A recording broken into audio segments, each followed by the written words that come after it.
il débute une opération commando. Selon lui, l'une de ses sœurs profiterait de la maison des parents décédés pour y déjeuner régulièrement. Insupportable pour Marc. On est parti. On y va. En Normandie, depuis la mort de ses parents il y a 7 ans, la maison d'enfance de Marc se dégrade. Pas gagné. La bâtisse est au cœur d'un conflit qui oppose 10 frères et sœurs. Une succession houleuse aux accents de croisade pour Marc. Depuis 2011, je suis le seul à venir entretenir le terrain. C'est la guerre là avec vos frères et sœurs ? Ah oui, on peut dire que c'est la guerre. Bon là, on va y aller parce qu'il faut qu'on se dépêche, parce que ma sœur risque d'arriver et j'ai absolument pas envie en fait de la croiser. Donc là, il faut vraiment qu'on y aille. Donc on va ranger. J'ai pas envie de lui parler, étant donné que pour moi, c'est quelqu'un qui bloque la succession. C'est l'histoire classique d'une guerre fratricide autour d'un héritage devenu un fardeau. Des familles se déchirent pour une maison, un bout de terre ou parfois un trésor. Derrière l'argent se cachent des secrets, des histoires intimes. Certains sont prêts à tout pour récupérer leur part. Elle vit dans une grande précarité, pourtant elle est une héritière du vignoble bordelais. En conflit avec sa demi-sœur, Josiane dit ne pas avoir touché un centime. C'est un patrimoine qui représente au minimum 10 millions d'euros. C'est l'estimation la plus basse et pas du tout réaliste. C'est l'histoire de Daniel, un fils mal aimé par son père dont il s'estime déshérité au profit de ses frères.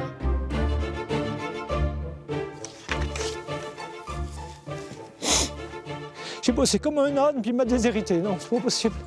C'était pas un père, pas possible.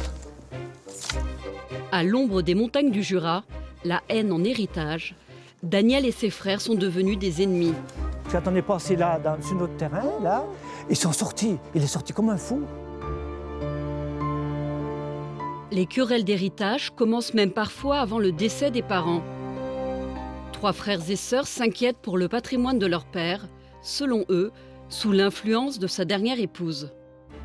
Moi, ce que je crains personnellement, c'est peut-être qu'il soit totalement manipulé. Voilà. Manipulé dans un but très simple, c'est-à-dire s'accaparer une partie du patrimoine de notre père. Qui a tort ? Qui a raison ? Les questions d'héritage peuvent virer à l'obsession, surtout lorsqu'on est seul contre tous. Entre Marc et le reste de la fratrie, c'est la guerre de tranchées. La voilà, la voilà. La voilà, elle est là. Récit d'histoire de famille, ou quand l'héritage devient une malédiction.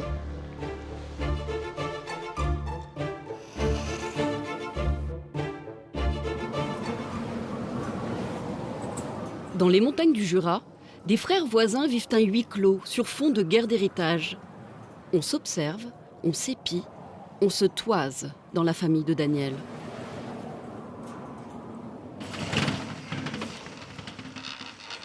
Vous voyez quoi quand vous ouvrez les volets tous les matins ? J'ouvre les volets, je vois la ferme de mon frère, voilà.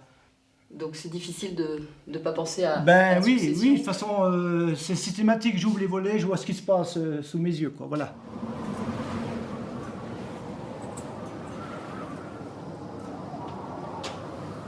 J'ai un autre frère qui habite à 3 km d'ici. J'ai un de mes frères qui a une résidence secondaire. Et après, j'ai mon frère aîné qui a repris la maison à mon père, qui est à 2 km 500. Voilà. Donc là, vous êtes encerclés. Là, je suis encerclé, voilà. Je suis encerclé.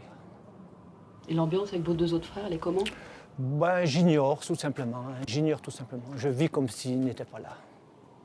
À cause de l'héritage ? À cause de l'héritage, voilà. Un des seuls soutiens de Daniel, Guillaume, son fils. Témoin d'une rivalité qui empoisonne sa vie depuis qu'il est enfant. Ça, c'est la maman, tiens, quand on faisait les travaux pour la ferme à côté, là. C'était une belle dame. Ah oui. Dans cette famille d'agriculteurs, les parents se déchirent et chaque enfant doit choisir son camp. Daniel se range du côté de sa mère. Elle a aujourd'hui 95 ans. Ben voilà, mon père, tu vois. C'est pareil Les que- 5 frères et sœurs de Daniel auraient pris parti pour le père, aujourd'hui décédé. C'est un passionné du travail. À la succession, son choix aurait coûté cher à Daniel. Quand je vois ce qui m'a déshérité, oui, là, je en veux. Je dis, c'est même pas, c'est de la malhonnêteté, parce que j'ai eu droit qu'au travail, j'ai pas eu de jeunesse, je suis jamais sorti, j'ai jamais pris l'avion, j'ai jamais sorti à l'étranger, j'ai toujours bossé 365 jours sur 365 depuis l'âge de 7 ans pratiquement, quoi. Bah, c'est un peu tragique, c'est une grande famille. Je sais pas, au début, on a l'impression que c'était plutôt uni, tout le monde s'entendait, et puis à la fin, on a l'impression que tout est parti en. Je sais pas comment dire, en. Bah, je sais pas. En fumée, quoi. Tout s'évapore. Non, mais c'est triste. C'est triste de dire, mais c'est triste de dire pour moi, mais c'est. Mais faut pas y laisser sa santé pour une histoire Oui. d'argent. Eh oui. L'argent, au bout d'un moment, Oui, oui. fait pas le bonheur. Hein. Daniel s'estime lésé par rapport à ses frères et sœurs. En raison d'une procédure en cours, ces derniers n'ont pas souhaité s'exprimer. C'est la montée en canard, dans la profonde. Argent, terres agricoles, maisons. Selon Daniel, de son vivant, le père aurait distribué une partie de son patrimoine à ses autres enfants. Le frère aîné a la maison avec 10 hectares attenant de l'autre côté. Un autre de mes frères a la belle parcelle là, jusqu'en bas, avec 10 hectares de terrain et bois. Et moi, j'ai rien eu du tout, ni argent, ni propriété, ni rien. Mais tout n'est pas perdu pour Daniel. Sa mère en vie, il reste quelques biens à attribuer, comme cette maison. Mais elle se trouve en face de la ferme de l'un de ses frères.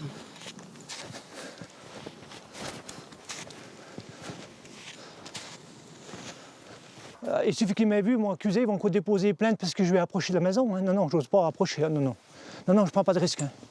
Non, non, non, non, je les connais trop. Hein. Ouh là là. Non, non, je peux pas prendre ce risque-là.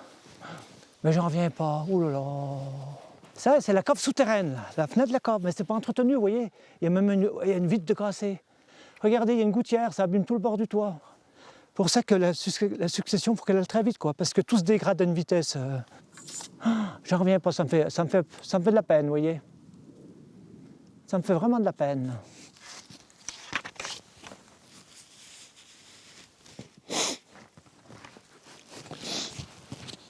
Pas possible.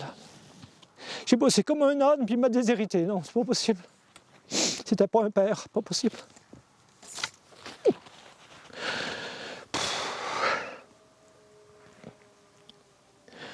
Mon Dieu.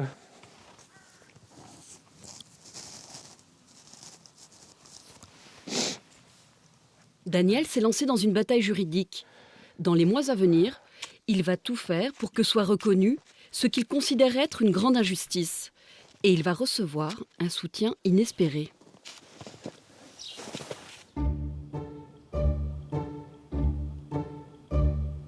Les conflits d'héritage deviennent souvent les combats d'une vie.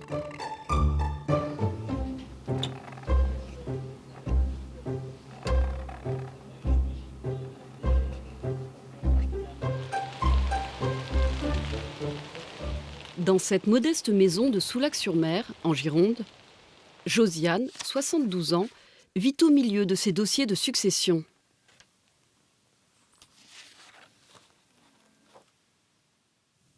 Ça t'intéresse, Mimi? Je pense que oui. Tu connais tout par cœur.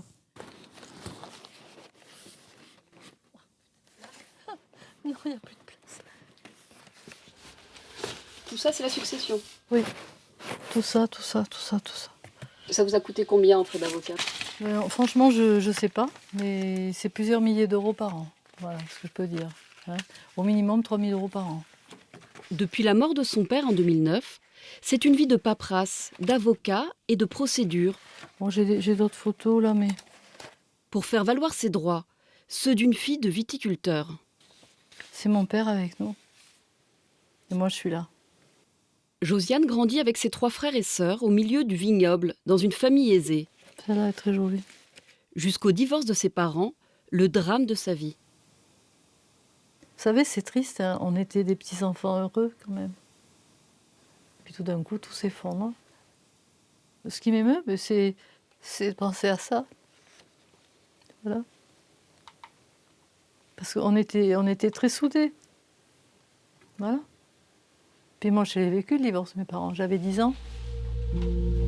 Quelques années plus tard, le père de Josiane se remarie et a une autre fille.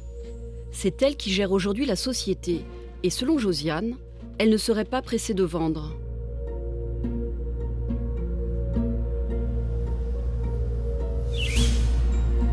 Josiane a grandi ici, sur les terres de Saint-Émilion, dans le Bordelais, où chaque pied de vigne vaut de l'or.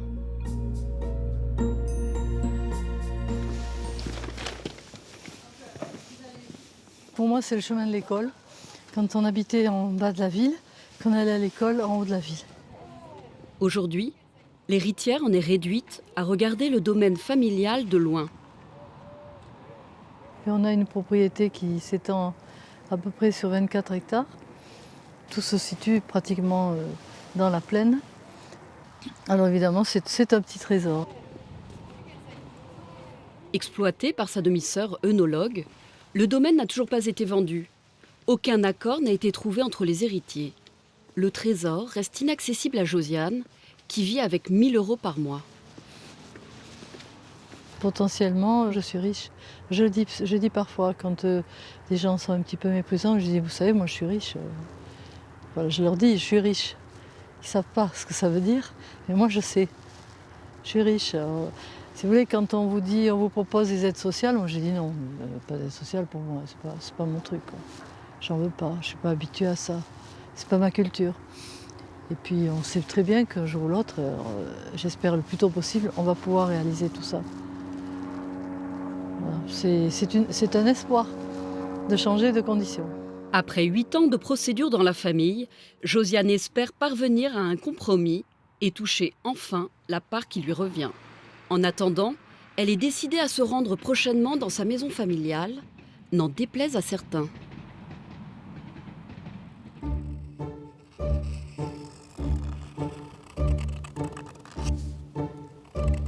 La haine, parfois vivace dans les fratries, peut complètement bloquer un héritage.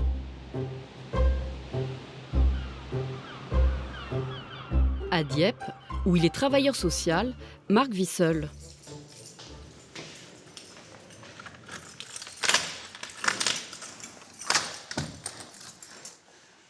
Voilà mon humble demeure. Ses parents n'ont pas préparé leur succession, laissant leurs enfants se débrouiller seuls. Mais à leur décès, la vie de la fratrie a viré au cauchemar. Donc alors voilà, ça c'est une photo de mes parents, lors de leurs 50 ans de mariage en fait. C'était des gens généreux et puis ils n'avaient certainement pas envie que ça finisse comme ça en fait. Je pense que mes parents seraient en colère. Tristes également, mais aussi en colère.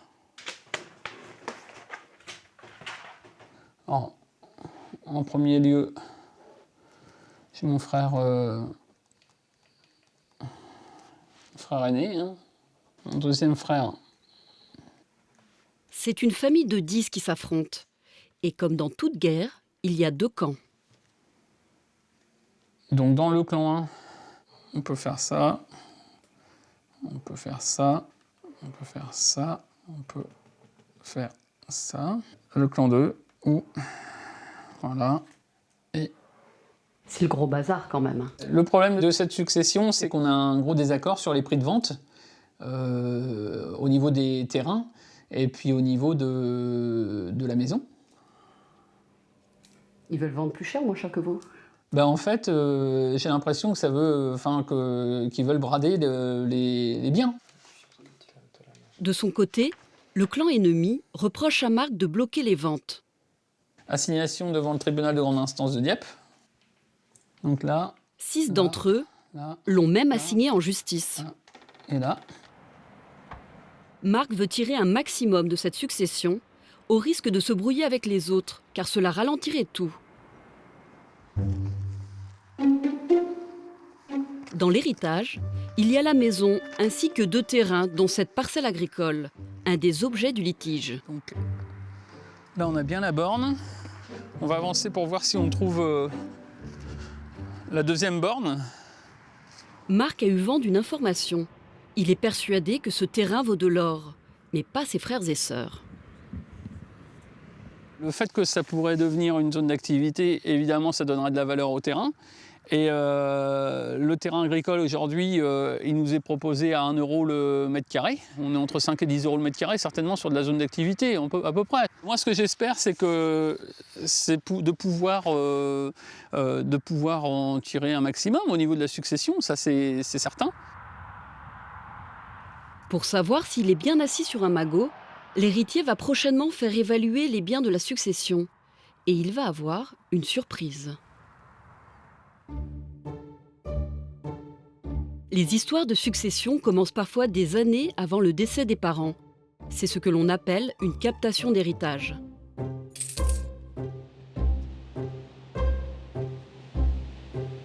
Sur la côte basque, Stéphane en est réduit à faire le guet. Depuis plusieurs mois, il n'arrive plus à avoir de contact avec son père de 87 ans. Il suspecte sa belle-mère de l'isoler de ses enfants. Donc là, il y a une voiture qui sort, mais... Ah non, c'est pas lié à lui. Donc pour l'instant, c'est calme. Espérons qu'il sorte. J'espère la sortie de mon père avec ma belle-mère pour le voir et pour l'embrasser, si je peux, entre la distance qu'il y a entre son appartement et le restaurant. C'est un moment privilégié pour essayer de le voir, parce que très souvent, on ne peut pas monter dans l'appartement. Stéphane attend depuis plus d'1 heure. Finalement, pour ne pas se contenter de croiser son père sur le trottoir, il se décide à entrer dans l'immeuble. Nous le suivons en caméra cachée pour tenter d'assister à cette rencontre.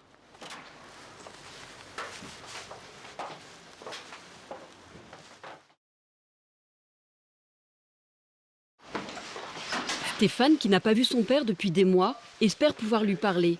Il tombe nez à nez avec lui et son épouse. Comment tu vas ? Allez.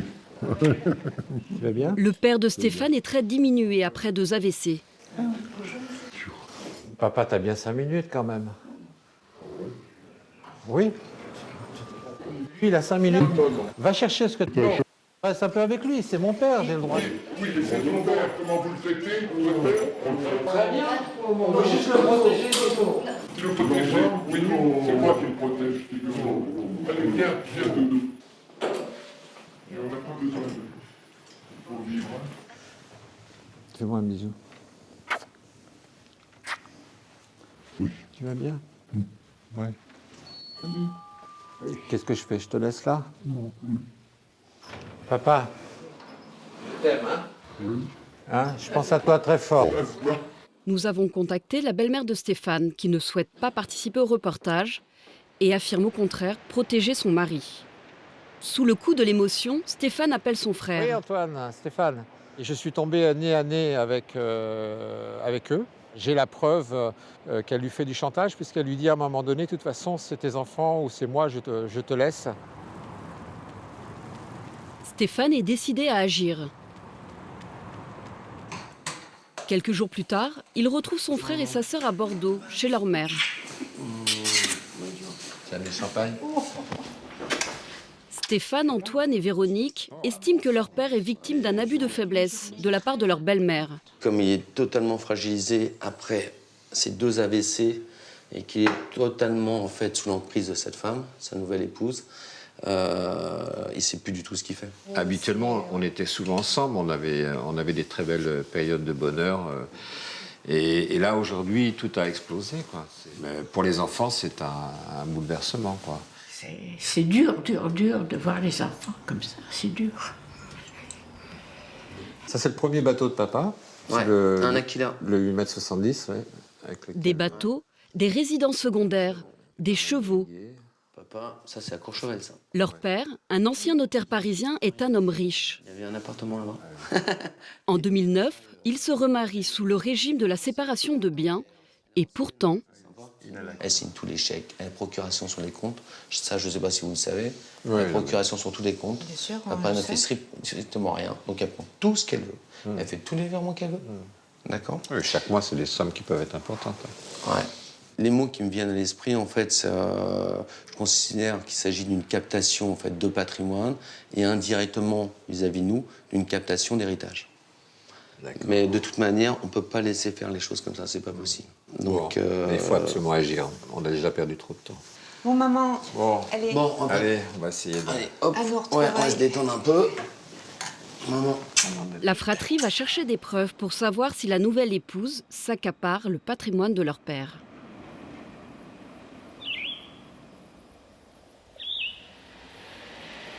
Josiane va elle aussi faire un bond dans le passé. À Saint-Émilion, cette demeure de maître au beau milieu du vignoble est sa maison d'enfance. Mais aujourd'hui, au cœur du litige, Josiane ne peut s'y rendre qu'en catimini. Pourquoi vous n'ouvrez pas complètement? Attends, non. Pourquoi? Vous êtes discrète. Ah oui, oui, non, mais j'ouvre à peine parce qu'il y a tellement de gens qui surveillent cette maison. Voilà. Donc je ne veux pas être ennuyée.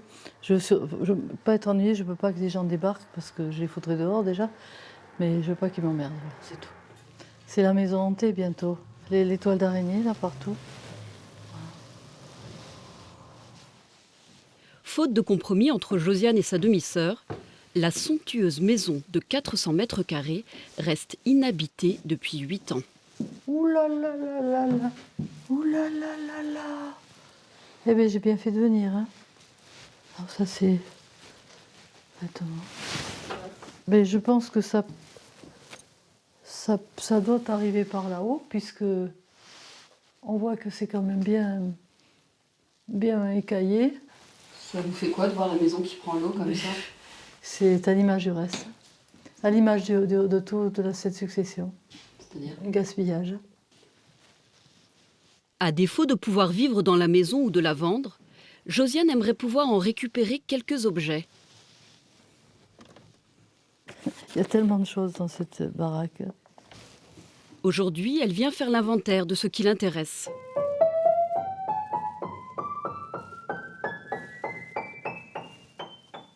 Ce tableau représente la maison telle que je l'ai connue quand j'y habitais. Franchement, j'aimerais la voir. Il est très demandé, notamment par des neveux ou nièces probablement, qui n'y ont jamais habité, mais voilà. Et moi, je ne suis pas d'accord pour leur laisser ma place. C'est moi qui hérite avant eux. J'ai eu l'idée de l'emporter. Peut-être un jour, je le ferai. Voilà, je ne m'interdirai pas de le faire. Je ne vois pas pourquoi je vais me gêner. Ici, à Saint-Émilion, tout le monde est intrigué par cette guerre d'héritage qui dure depuis des années. Et bien voilà. Votre voisin. Voilà, et je me saisis, je le connais ce monsieur. Vous voyez, c'est rempli de nos meubles là. C'est à nous tous les meubles. Oui, je sais. On n'a pas le droit d'y toucher. Oui, oui. Mais je ne comprends pas là un peu. Oui, allez, je vais vous expliquer. J'ai entendu parler votre frère là, j'ai discuté un peu avec lui. Qui c'est qui bloque tout ça? Ma demi-sœur. Mais votre demi-sœur, celle d'en bas qui est propriétaire en Oui. bas là? C'est dommage de laisser tout ça se détruire quoi. Ça n'apporte rien à personne. Hein. Vous voyez, moi, j'ai aucun mot à dire. Mais pourquoi ils font... Comment vous dites j'ai comme moi, vous? C'est à vous un peu ça quand même. Ben oui, vous voyez, c'est pour ça que je suis là. Vous n'allez pas m'envoyer le gendarme. Ah, certainement pas. Il ne va pas m'envoyer le gendarme. C'est une bonne chose, monsieur. Merci beaucoup. Bonne Au revoir. journée. Je me sens très confortée parce que je retrouve mon identité, je retrouve ma place. Voilà. Et je sais que je suis légitime. Josiane ne va pas se contenter des meubles.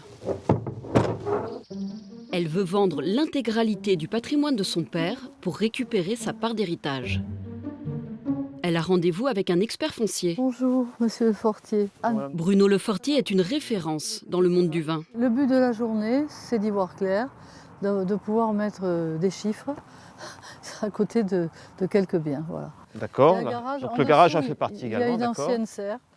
Et ensuite, on a une deuxième L'estimation partie démarre derrière. avec la maison d'enfance de Josiane. Oui, c'est une grande maison. On risque d'être dans une fourchette allant de 800 000 à 1 million d'euros, grosso modo, pour donner un aperçu un petit peu de la valeur de ce bien, qui est somme toute bien placé à l'entrée de Saint-Émilion. Dans l'héritage, Il y a surtout les 24 hectares de vignes situés sur 3 propriétés viticoles. Josiane et Bruno Lefortier arrivent devant le joyau de cette succession. À peu près 1,5 hectare, c'est ça? Donc là, on est vraiment situé dans les meilleurs terrains de Saint-Émilion, où là, on a les plus grands châteaux tout autour. Combien d'hectares à peu près ici? Les dernières ventes se sont faites dans le secteur du plateau aux environs de 2,5 millions d'euros l'hectare. Ici, c'est les Champs-Élysées de Saint-Émilion, on va dire. C'est vraiment des emplacements de tout premier ordre. On dit que M. Jourdain faisait de la prose sans le savoir. Moi, finalement, je suis millionnaire sans le savoir. Je vis comme une SDF, pratiquement. On va être sur une succession qui va dépasser, en termes d'actifs, les 10 millions d'euros. Donc on sera vraisemblablement sur quelque chose qui sera autour de peut-être de 12 ou 13 millions d'euros. Voilà, mais ça fait réfléchir quand même. Et en revanche, il y a... Josiane doit maintenant trouver des acquéreurs. Contactée par téléphone, la demi-sœur nie formellement bloquer la succession et se dit victime d'un acharnement.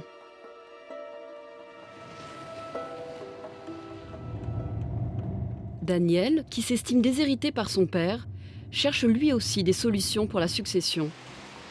Il a lancé une procédure pour récupérer sa part. Bonjour Maude. Comment vous allez? Bien.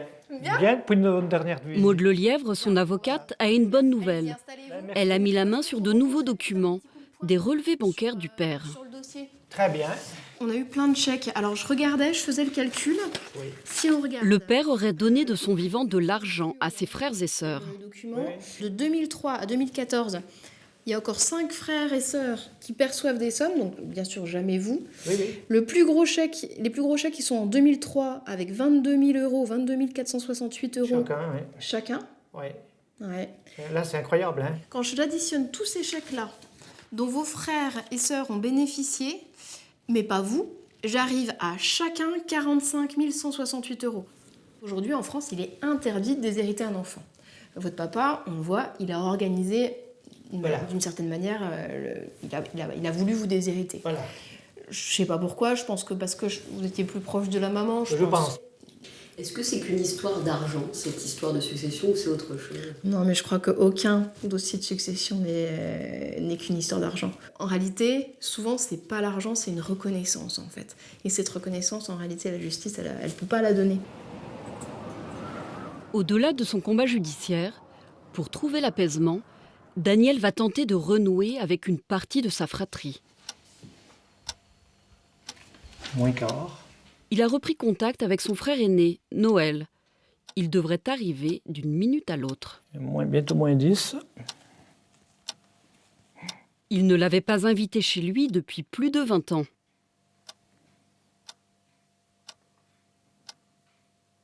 Enfin, il avait dit 9h30, 10h. Alors bon, il y a encore jusqu'à 10h, quoi. Ah, bonjour Noël. Salut Daniel. C'est bien d'être venu. Comment ça va alors? Ça va. Et toi?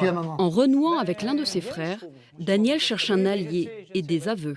Oui, putain, je suis pas revenu là, tiens. Ah oui? La route du Vivier. Un petit café, et puis très vite, c'est l'heure des comptes. Il y en avait 1 là, 2 là, 3 là, 4 là. Et puis c'est quelle année ça? 2003. Ça a commencé là les grosses sommes. Puis après chaque année, bien, oui. il y avait 5 fois 4 000, 5 fois 6 000, enfin bref. Mais t'as été honnête quoi, parce que t'as dit, moi j'ai eu ma part dans tous les... En tout, ça faisait 240 000 euros. Bien sûr, peut-être. 240 000 euros, et vous étiez 5 à avoir eu la partie. Et moi j'ai rien eu quoi. À l'époque, vous saviez que votre frère Daniel ne recevait rien? Je m'en doutais. Aujourd'hui, avec le recul. Maintenant, c'est sûr que c'est gros, quoi. Mais on se disait que Daniel devait avoir du bois du côté de ma maman. Voilà, c'est ce qui m'avait été dit. Puis moi, c'était un grand ouf de voir qu'il reconnaît un peu cette inégalité que mon père a fait, quoi. Après 25 ans de souffrance, ça fait énormément plaisir. Est-ce que ça vous a fait mal au cœur pour Daniel, ces histoires d'héritage? Oui, tardivement, quoi. Tardivement, oui. Il a tout enlevé le fossé. Du coup, Daniel et Noël se sont trouvés un ennemi commun, le frère d'en face. Il va 2 mètres sur la succession. Oui. Il a tout gratté devant, maintenant c'est un précipice devant, il gratte tout. Ah oui, là-bas, oui. Il a enlevé devant, il a arraché les bornes, il vient tout près là. Il m'a fait des vacheries, là, des fois il m'a fait sécher des arbres. Mais bon, oui, je me méfie toujours, quoi. Pour ça j'ai toujours l'appareil photo. Bon, alors écoute, Écoute, merci, et puis Noël. si, Et si je puis- suis en panne en montant... Voilà Daniel et Noël rabibochés. Dans ces guerres d'héritage, au gré des événements, les alliances se font et se défont.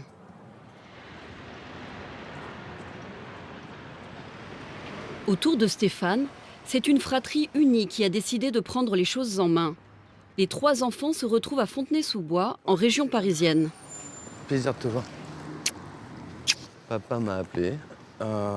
Franchement, je suis tombé sur le cul. Et il m'a demandé de l'aider financièrement. Oh là. Alors, financièrement, je comprends pas du tout. Avec le patrimoine qu'il a, les revenus mensuels qu'il a, je pense que c'est important qu'on regarde un peu ce qui se passe, parce qu'il est complètement isolé. Ils veulent réunir des preuves sur d'éventuels abus de la part de l'épouse de leur père. On est arrivé. Ah, c'est celle-là. Ouais. Alors comme ça, côté rue, elle paraît pas très spacieuse, mais je sais pas si vous vous souvenez bien. Ah, elle est grande, ouais. Il y a 4 chambres. Ces dernières années, leur père a vendu une bonne partie de son patrimoine, dont cet élégant hôtel particulier de 250 mètres carrés. Revoir la maison, c'est la preuve encore qu'il y a quelque chose qui ne marche pas, quoi. Entre la vente des différents biens dans le Midi, ici, tout s'est fait tellement vite, tellement précipitamment. Tout a été fait pour qu'on éloigne notre père de nous. C'est comme si on effaçait toutes les traces du passé. La maison dans le Alors, la maison de Biarritz. Tout est parti très vite. Ouais. Une villa dans le sud, un bateau, un appartement parisien, une maison sur la côte basque. Leur père a vendu des biens pour plus de 3 millions d'euros. Je pense qu'il faut absolument qu'on prenne un enquêteur qui fasse l'état exact du patrimoine de papa, ce qu'il a vendu, de colonnes, ce qu'il a acheté et où se trouve la différence. Le salon Les 3 frères et sœurs vont donc mandater un détective privé pour vérifier s'il y a eu transfert de fortune au détriment de leur futur héritage. André Tricoire démarre son enquête sur la côte basque. Oui, bonjour André. Bonjour Véronique, ça va? Oui, ça va, oui. J'aurais besoin d'une info si tu l'as. C'est de savoir quelle est la date de l'AVC de ton papa. Je fais un AVC en 2009. En 2009, il fait un AVC? Oui, c'est pendant cette période-là qu'elle a commencé à mettre son nez dans toutes les affaires. Une période pendant laquelle la belle-mère aurait investi. Première piste pour l'enquêteur, un 4 pièces dans cet immeuble qu'elle achète en 2011. Cet appartement, d'après les soupçons des enfants, a peut-être été l'objet acheté avec les deniers du papa. L'appartement est situé dans une résidence de grand standing près de la mer. C'était intéressant de savoir si elle avait d'autres revenus que sa simple retraite pour financer l'appartement. Comment la belle-mère, ancienne secrétaire, a-t-elle financé ce luxueux appartement? Peut-être grâce à la vente d'un autre bien qu'elle possède au Pays Basque depuis 20 ans. Le détective va remonter la piste. Premier indice, son nom apparaît bien sur la boîte aux lettres. Effectivement, il y a un nom. André Tricoire poursuit son investigation à l'intérieur. C'est celui-là.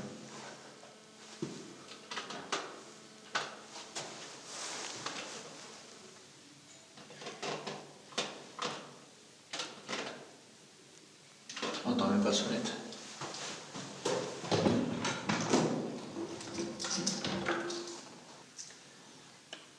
Faut garder quoi? Pour savoir si le compteur il tourne. L'appartement est fermé. Évidemment, il n'est pas loué. Bon, c'est déjà un élément. Ni vendu ni loué, l'appartement n'aurait donc pas servi à financer les investissements de la belle-mère. Reste à comprendre d'où vient l'argent.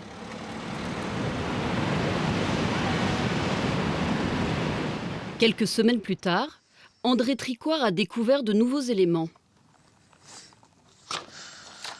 L'épouse est propriétaire d'un appartement rue de 2 appartements à Saint-Maurice et d'un appartement à Anglette. Et elle a vendu quoi? Rien du tout. Rien vendu. Elle n'a pas vendu, d'après ce qu'on a pu établir, de biens qui auraient pu permettre de financer l'appartement qu'elle a acheté à Biarritz. Le détective a mis la main sur un document décisif du service de publicité foncière. Elle a acheté l'appartement de Biarritz sans faire d'emprunt. Elle l'a acheté combien? Elle a acheté 625 000 euros. Un bien qu'elle aurait donc acheté sans revendre son patrimoine existant. Ça étayerait les suppositions et les questionnements des enfants quant au fait que c'est peut-être leur père qui a financé l'achat de l'appartement de leur belle-mère. Fort de cette conviction, les clients de l'enquêteur vont agir devant les tribunaux.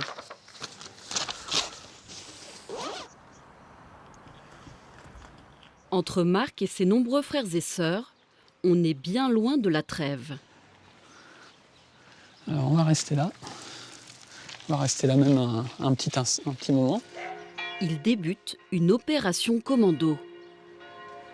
Selon lui, l'une de ses sœurs profiterait de la maison des parents décédés pour y déjeuner régulièrement.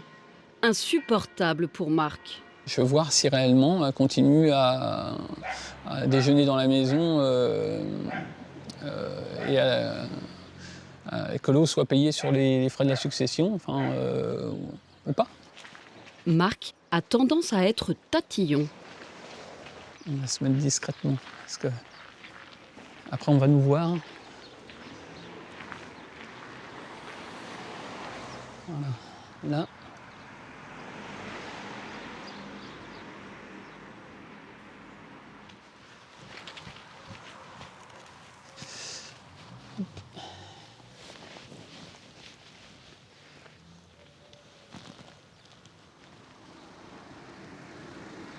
La voilà, la voilà.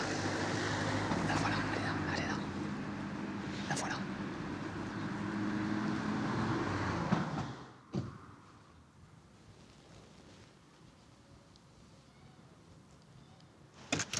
Elle est rentrée dans la maison. Donc après, est-ce qu'elle vient déjeuner ou pas? Il faut qu'on attende, parce qu'elle ne va pas sortir sans repas aussitôt, si jamais on y va. Donc je pense qu'il faut qu'on attende à peu près 5-10 minutes. Puis après on file. On est parti. On y va.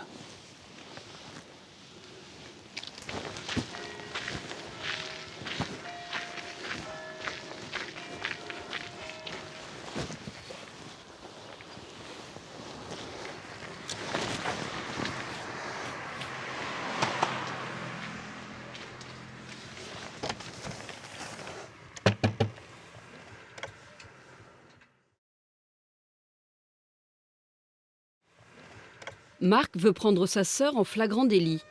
Il la suspecte de déjeuner dans la maison aux frais de la fratrie. Oui, bonjour. Oui. Oui, c'est pourquoi? C'est pour... tu déjeunes toujours dans la maison, en fait? Oui, et quel est le problème? Je voulais en avoir le cœur net, voilà. Parce que c'est quand même depuis 2011, ça fait 6 ans que ça dure. Hein? Mais ce qui me dérange, c'est de payer l'eau et l'électricité, en fait, pour ton compte, voilà. Donc moi, je suis désolé, mais j'ai pas à te payer l'eau et l'électricité. Tu ne payes pas pour l'instant? Si, c'est pris sur le compte de la succession.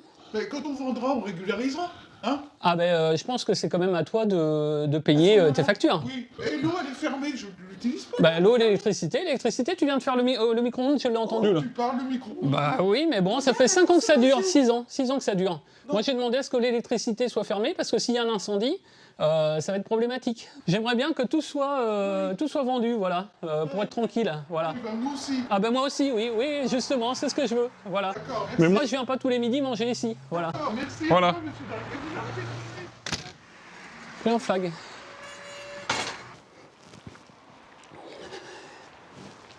Vous n'avez pas peur d'empirer la situation en venant comme ça interpeller votre sœur? Non, c'est, comment dire, ça nous permet de vérifier les contradictions aussi qui étaient sur différents courriers. Hein, où un coup on dit qu'elle déjeune dans la maison et un autre coup on dit qu'elle déjeune pas. Voilà. Donc là on en a le cœur net. Après avoir cherché la confrontation, Marc va essayer de faire plier ses frères et sœurs sur la vente d'un terrain. Dans la tourmente, Josiane joue, elle, la carte de la solidarité. Elle retrouve près de Saint-Émilion un compagnon d'infortune. Salut. Bonjour Josiane. Comment ça va? Jean-Louis et Josiane se soutiennent mutuellement depuis plusieurs années. Comme elle, il est un enfant du pays et il a vu son héritage, cette propriété viticole, lui échapper.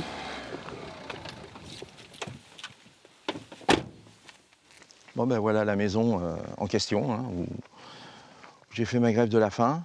Voilà. On montait les approvisionnements. J'ai encore le petit panier à la maison. Et comment vous dormiez sur le... Eh ben, je dormais accoudé à la cheminée, la seule qui reste là-haut. Ouais.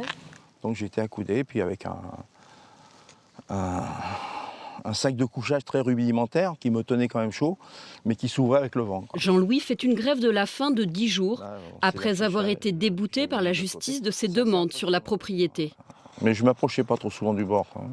Et votre femme, elle devait être ravie de vous savoir là-haut. Cet enfant du divorce a passé ses premières années dans cette maison, pleine de souvenirs. C'est mes racines. On ne coupe pas les racines d'un arbre. L'arbre, c'est mon grand-père, et c'est moi aussi. On a coupé nos racines. Et mon grand-père, quand j'étais ici, je le suivais partout. Enfin, pas que lui, mais souvent, je devais lui casser les pieds comme on casse les pieds à ses grands-parents qui nous aiment. Alors, votre combat, c'est un peu pour lui aussi? Énormément. C'est pas la peine d'avoir... Moi, j'ai trop d'amour pour lui. Il représente mon passé et je me battrai tant que je pourrai. Hein. Peut-être qu'un jour, je pourrai plus le faire, ce que je fais. Mais, comme j'ai dit, peut-être qu'en déambulateur, je continuerai à le faire. Donc, voilà. Moi, ça m'émeut beaucoup quand il parle de son grand-père. C'est notre enfance qu'on nous a pris. On nous a pris notre enfance et on continue à nous voler tout jusqu'au bout. Demain, les deux cabossés de l'héritage se retrouveront à Bordeaux pour manifester publiquement leur colère. Marc, lui, persévère dans ses démarches en solo. Il veut vendre un second terrain qui appartenait à ses parents. Et comme à son habitude, il veut en tirer un maximum. Il a fait venir des agents immobiliers pour estimer ce bien. Bonjour. Bonjour. Enchanté. Je me permets, parce que je suis quand même dans la propriété. Voilà. Tac.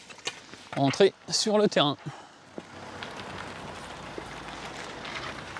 Moi, je me disais une fourchette entre 25 € et 40 €, quoi, en gros. Tout à fait. Voilà. Et je serais même tenté de dire que voilà, si on est aux alentours de 30 €, ça me paraît des plus cohérents par rapport à ce que l'on a, ce qui veut dire qu'on va être environ sur une base de 300 000 €. Voilà. Ça me paraît un prix plus juste. L'agence va dans le sens de Marc. Le voilà conforté dans son idée que le clan adverse, emmené par l'un de ses frères, veut brader le terrain. C'est bien marqué ici que dans les conclusions de la partie adverse, on a bien en fait un terrain constructible d'environ 1 hectare à Derchigny-Grincourt, donc on est dessus, estimé en mai 2013 comme ayant une valeur de 100 000 €, donc soit 10 € le mètre carré. Le comportement, il est peut-être un peu plus à se demander si en fait, lui, il n'a pas forcément besoin d'argent, et puis que pour embêter entre guillemets la succession, ou vous embêter, il ne souhaite pas que le prix soit un petit peu remonté. Donc ça peut être possible, tout à fait. Mais ça pourrait être intéressant, il faudrait que je demande à mon avocate, voir si l'agence immobilière ne peut pas envoyer à chaque personne un mandat. Oui, tout à fait. Pour proposer de mettre en vente. Je pense qu'il ne faut pas que ce soit moi. L'agence va envoyer un courrier aux frères et sœurs en leur proposant de vendre le terrain. Marc aura gagné son pari si tous les héritiers, sans exception, renvoient les mandats signés. Un mois plus tard, à l'agence immobilière. Le document. Voilà les différents mandats dont je dispose, avec, comme on peut le voir, la signature. Elle a proposé un prix de 330 000 € pour le terrain. Là, j'ai le mandat de votre sœur. Je dispose aussi du mandat de votre frère aîné. Sur l'ensemble des 10 personnes sur lesquelles que nous avons interrogées, nous avons un retour que sur 4 personnes, un retour positif. Donc, hélas, ce n'est pas suffisant et c'est même un gros problème parce que ça vous met dans une situation de blocage total. C'est décevant, c'est clair, parce que bon, évidemment, le but pour pouvoir vendre, c'est qu'on ait toutes les signatures. Non mais Marc, il faut bien avoir à l'esprit une chose, quelque chose qui peut être que cohérent, c'est que là, ce n'est pas un problème d'argent, parce que véritablement, récupérer plus d'argent que ce qui était prévu au départ, si on est contre ce principe-là, il y a un autre problème. Vous avez un blocage qui est complètement différent. Et là, le blocage, il est à mon avis plutôt familial. Ouais, donc je pense que c'est plus pour me pourrir la vie, en fait. Je pense que c'est ça. C'est ça. Évidemment, c'est pas une défaite sur le papier. Marc aura tout de même réussi à prouver quelque chose. C'est votre honneur qui est en jeu, là ? Oui, c'est mon honneur, parce que quand je dis que je ne bloque pas, je ne bloque pas, puisque je signe. Voilà, c'est un constat. On est sur une question plus d'animosité, on va dire ça comme ça. Et puis on va dire peut-être de règlement de compte aussi. Je pense que c'est ça. On est plus sur de l'attaque personnelle. Il faudrait peut-être que vous parliez, non, tous. Oh, ça me paraît difficile, parce que on peut parler qu'avec des gens qui entendent, qui veulent comprendre. Marc, bonne journée, bon courage Merci. pour la suite. Je pense que vous allez en avoir besoin. Très bien, je vous souhaite une bonne fin. Dans cette succession, donc, pas de compromis. Les tribunaux devront trancher et cela peut encore prendre des années. C'est justement la voie judiciaire qu'ont choisi les 3 frères et sœurs. Ils ont pris une avocate pour défendre leurs intérêts. Bonjour. Bonjour. On se voit dans la perspective de l'audience de cet après-midi. La fratrie a lancé une procédure de mise sous tutelle pour leur père, qu'ils estiment vulnérable. Une décision puisse intervenir s'agissant de la situation de votre papa. On sait qu'il n'a pas toutes ses capacités. Bien sûr, le notaire. Les enfants voudraient écarter leur belle-mère de la gestion du patrimoine de leur père, avec la nomination d'un tuteur extérieur. Le juge des tutelles, il est là véritablement pour vérifier qu'il y a bien une situation de danger matériel pour la personne et venir mettre à distance tous ceux qui viendraient tenter de dilapider ou de mettre la main sur... Voilà. Tout à fait. Effectivement, à un moment donné, quand on s'est aperçu, grâce à l'enquêteur, que le patrimoine de notre père diminuait, parallèlement à ça, il y avait, on ne va pas dire de nom, mais la personne la plus proche qui augmentait. Cette personne proche, et à mon avis assez intéressée, ne va plus pouvoir agir comme elle devait le faire. Et c'est un point positif, quelle que soit la mise sous protection. Elle sera maintenant sous surveillance quelque part. C'est ça. La question que je me pose maintenant, c'est de savoir si papa va être présent ou pas. Ils ne croiseront ni leur belle-mère ni leur père, représentés par un avocat.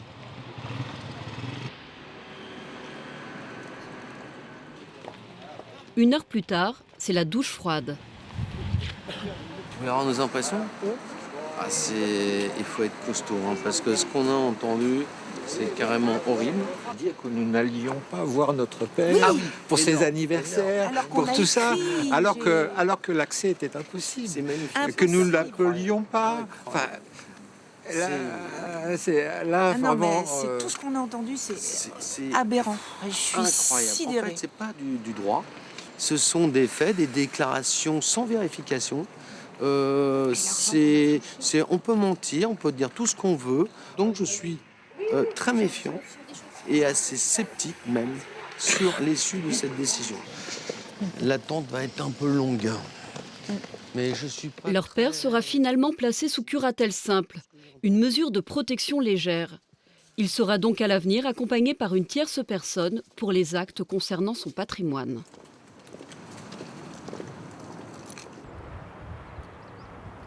Depuis le décès de son père il y a 7 ans, Marc se bagarre contre sa fratrie. Un combat qui laisse des traces.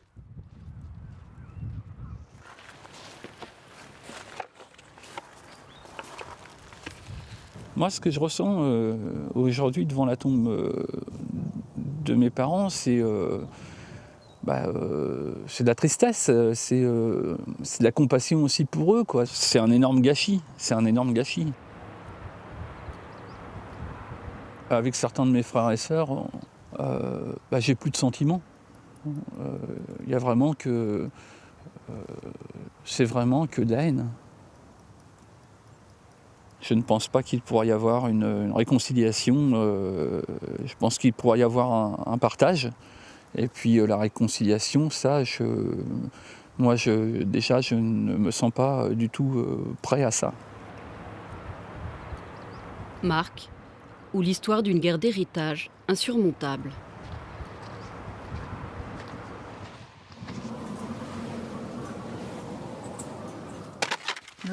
En revanche, Daniel et son frère Noël consolident leur réconciliation. Daniel veut montrer à son aîné la maison de leurs parents, qui tombe en ruine. Pour y accéder, il passe devant la ferme de leur frère ennemi. Et Noël, t'oses marcher sur eux? Comment? T'oses marcher sur eux? Ah ouais, moi j'y pense à ça. Là, à 3 mètres, c'est la parcelle de la ferme. Il faut mieux pas marcher. Ah, il vaut mieux éviter, oui, parce que... Ah non, mais moi je suis très prudent. Ok. Daniel n'a pas tort. Leur présence ne plaît pas aux frères d'en face, qui y voient sans doute une provocation.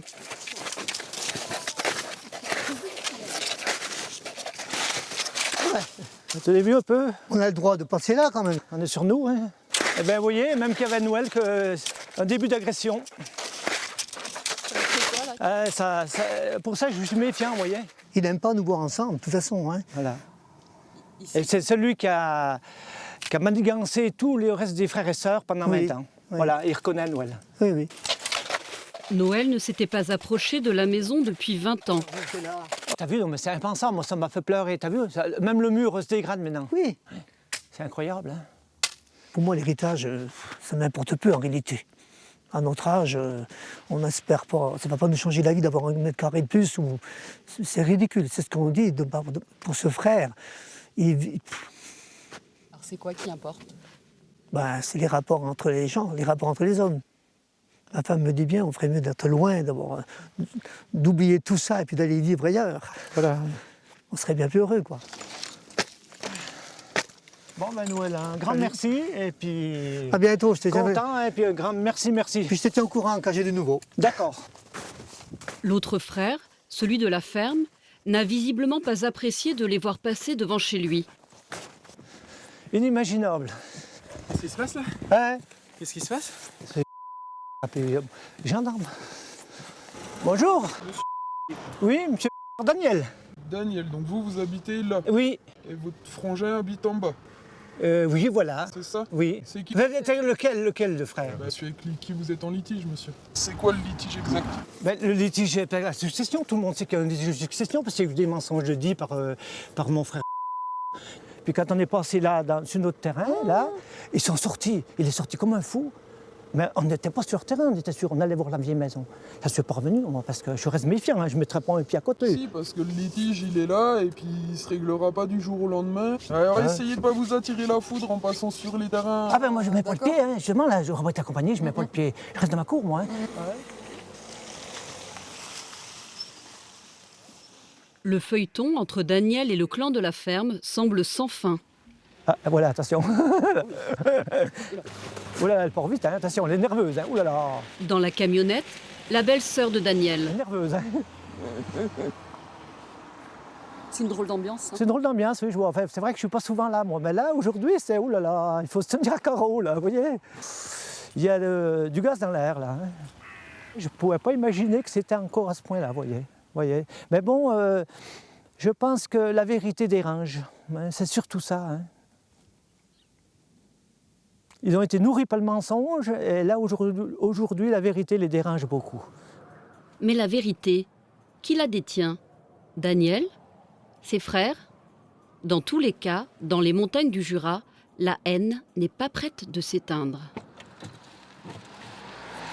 Au petit matin à Bordeaux, Jean-Louis, l'ami de Josiane, va entamer une marche de la colère avec un drôle d'engin.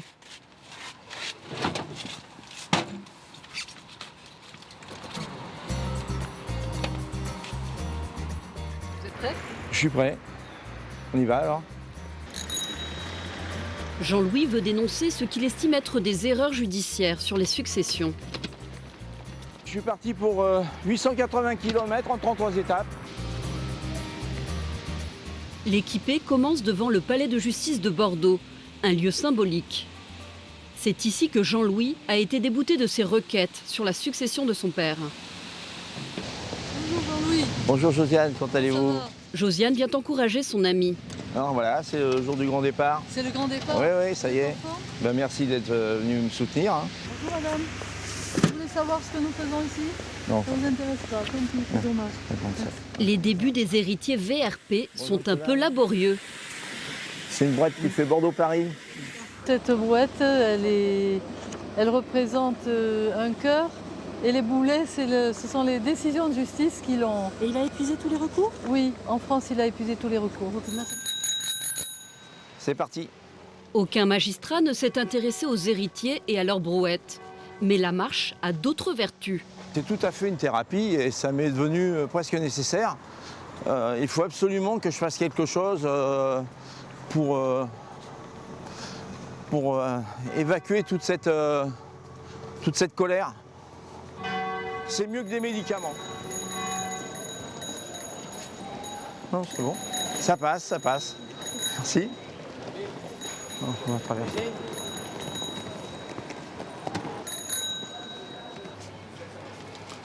Josiane n'accompagnera Jean-Louis que sur quelques kilomètres. Contrairement à lui, elle a encore des atouts en main. Là, on est au bout du fond. Oui, à peu près. Ça marche de l'espoir, je pense. Voilà, je pense qu'il y a un espoir de se faire entendre. Je continue le combat jusqu'au bout. Tant que je suis debout, que je suis en état de le faire, je le fais. Pour Josiane, les choses ont avancé. Elle est en négociation pour vendre la propriété viticole de son père. L'héritière sera peut-être bientôt millionnaire. Les héritages, pour le pire et parfois le meilleur.